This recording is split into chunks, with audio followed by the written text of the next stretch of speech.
presentación va de un tema un tanto peliagudo, como son los conflictos de interés.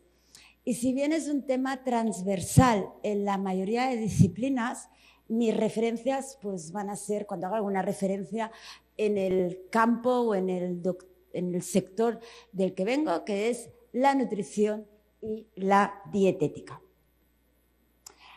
Para hablar de conflictos de interés, se me hace imprescindible primero revisar algunos conceptos, como es qué es la transparencia, la integridad y la equidad.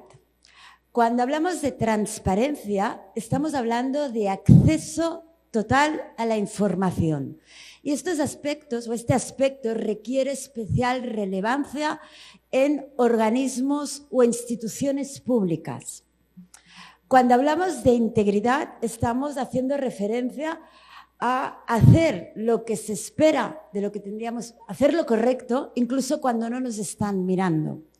¿Qué quiere decir? Que aunque estemos sometidos a la presión pública, con esta virtud, independientemente si estamos sometidos o no a la opinión pública, igualmente vamos a obrar como sería debido. Integridad, íntegro, significa entero, no tocado. Y por último tendríamos la equidad. Esta virtud hace referencia en dar, otorgar en función de los méritos u otras connotaciones. Es decir, no estamos favoreciendo a unos mientras perjudicamos a otros. Y una vez hablamos, bueno, ya hemos situado, ¿no?, qué es la transparencia, la integridad y la equidad, ya podemos hablar de ética. A veces ética y moral se utilizan de manera sinónima, pero no es lo mismo.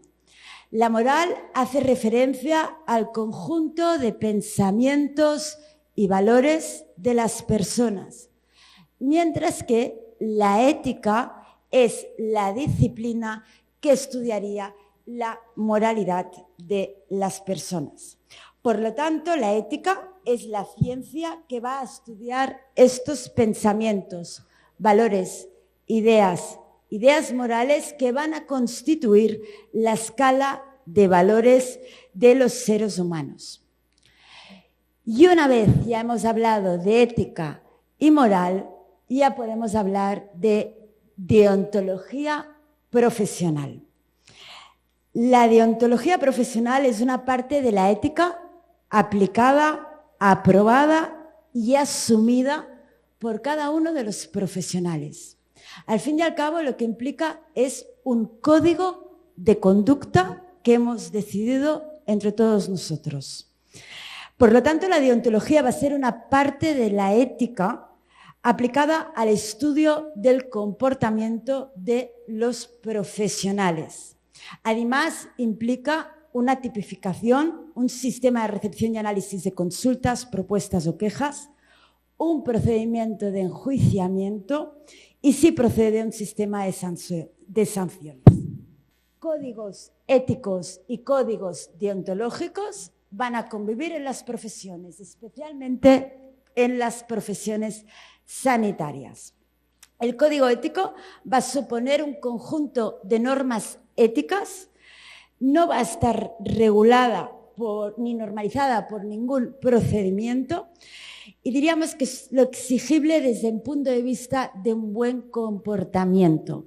Sería lo que tendríamos que aspirar y nos tendría que inspirar para promover un ejercicio ético de la profesión e inspirar cómo queremos que nos comportemos delante de la sociedad. Sin embargo, los códigos deontológicos son el mínimo de normas éticas que debe cumplir el profesional.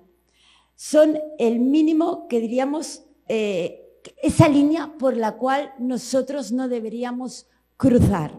Están decididos entre nosotros, entre todos los profesionales y, bueno, el pasar esta línea, pues al fin y al cabo conlleva la vulneración de uno de los principios, seguro, del código ético y puede conllevar parejo a una sanción. Códigos deontológicos conllevan normalmente tienen una serie de características. Primero de todo, nos tiene que servir de normas de orientación y normas de prohibición. Y tienen que quedar definidos en un documento donde claramente quede identificado qué es lo que podemos hacer y qué líneas o dónde no podemos entrar. ¿Qué características tienen estos códigos deontológicos? Por una parte, como decía, son autorregulables. El colectivo, los profesionales de una misma disciplina, son los que deciden qué normas mínimas de conductas tenemos que tener. Por otra parte, tienen un aspecto de legalidad. En este sentido, hay jurisprudencia que al fin y al cabo otorga categoría de norma o ley el código deontológico. Por otra parte, tienen la característica de tienen que tener tipicidad, que al fin y al cabo se refiere a la necesidad de la predeterminación normativa en las conductas ilícitas y sanciones correspondientes. Y por último, pero no menos importante, es el principio de la publicidad. Es obligación de los colegios profesionales y sociedades científicas el recordar cuál es nuestro código deontológico. De ahí la importancia de recordarlo continuamente. Y en el caso del código deontológico de la profesión del dietista nutricionista en España, aquí es cuando ya empezamos a hablar del tema que nos ocupa, que es el conflicto de interés. Pues en el propio código deontológico del dietista en España, en el principio 18, dice: se estará atento a un conflicto real y potencial de intereses y se adoptarán las medidas apropiadas en el caso de que surja.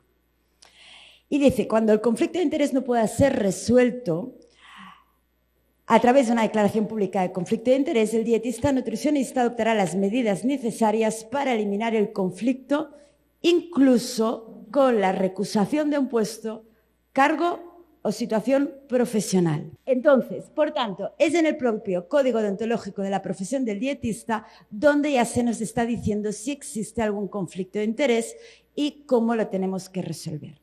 El alcance de los conflictos de intereses en la comunidad sanitaria. Y realmente es importantísimo empezar a hacer estudios para darnos datos y poner de manifiesto hasta qué punto los conflictos de intereses están afectando a la salud pública.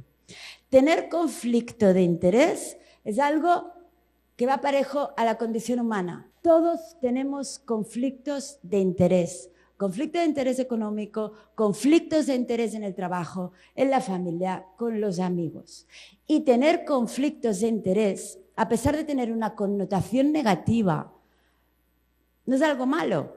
El problema es cuando no lo declaramos y cuando la otra parte no puede posicionarse en función de cuál es realmente nuestro punto de partida.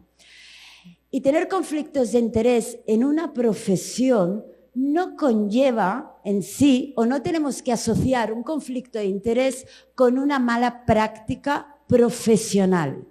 La mala práctica aparece cuando este conflicto de interés no viene declarado. Podemos encontrar, según lo que nos dice la literatura de bioética, los más importantes son el conflicto de ego, el conflicto de la competitividad, el ideológico o político y el de interés económico. El conflicto de ego generalmente consiste en realizar juicios de valor o declaraciones públicas donde se distorsiona la verdad de forma intencionada o se oculta parte de la información con el único fin de ganar más prestigio o popularidad. Este es uno de los más habituales en las profesiones sanitarias y también en el ámbito universitario. El conflicto de competitividad consiste en generar un conflicto público y notorio para poder ganar una mayor reputación a costa de cuestionar la credibilidad de un colega o de una organización. Y también suele ser habitual en las profesiones sanitarias. Y tendríamos también el conflicto ideológico o político, que son aquellos que están relacionados con la influencia de creencias ideológicas sobre decisiones de un profesional. Y, por ejemplo, ¿qué podría ser un caso? Pues en un posicionamiento sobre el veganismo necesitaríamos conocer si los autores, por ejemplo, forman parte de la liga o de una asociación de veganos. Y cada vez más nos encontramos mensajes, por ejemplo, en redes sociales que tienen claros tintes políticos. Posiblemente grandes influencers, teniendo la responsabilidad informativa, la divulgación, deberían declarar públicamente si forman parte de asociaciones, movimientos ideológicos o políticos. Y me gustaría resaltar que estos tres conflictos de los que he hablado, conflicto de ego, competitividad, ideológico-político, son de los más peligrosos. Llevamos muchísimos años preocupados por los conflictos de interés económico, pero son los menos peligrosos porque justamente estos son los más fáciles de detectar. Pero es imposible por parte de la sociedad, por parte de la población, incluso por parte de nosotros mismos, a no ser que nos los muestren, porque son, al fin y al cabo, aspectos que son intangibles, mientras que los conflictos de interés económico es muy fácil de detectar. Por ejemplo, cuando vemos que una organización puede estar financiada con fondos de la industria alimentaria o farmacéutica.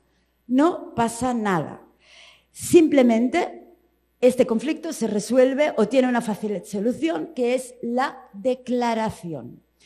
Por ejemplo, declarar, en el caso de las organizaciones, declarar públicamente los ingresos, cómo se han obtenido, explicar qué se ha hecho con este dinero y qué destino se le ha dado. Se está, al fin y al cabo, o haciendo esta declaración pública del conflicto de interés, se está resolviendo el aspecto de la transparencia, equidad, cumpliendo así con el código deontológico de la profesión.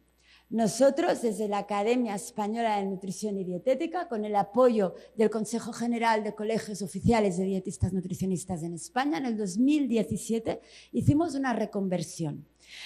Hicimos una reflexión y decidimos hacer un protocolo, hacer un documento que iba a marcar cómo nos íbamos a gestionar o cómo íbamos a gestionar los dineros provenientes de la industria. Tenemos un protocolo para total transparencia y en ese protocolo explicamos cómo manejamos los conflictos de interés. Este documento ha tenido muchas revisiones porque periódicamente nos encontramos en nuevos conflictos que tenemos que resolver, nuevas situaciones, y les animo pues a que consulten este protocolo y conozcan nuestras 15 normas que regulan la Academia Española de Nutrición y Dietética. Muchísimas gracias.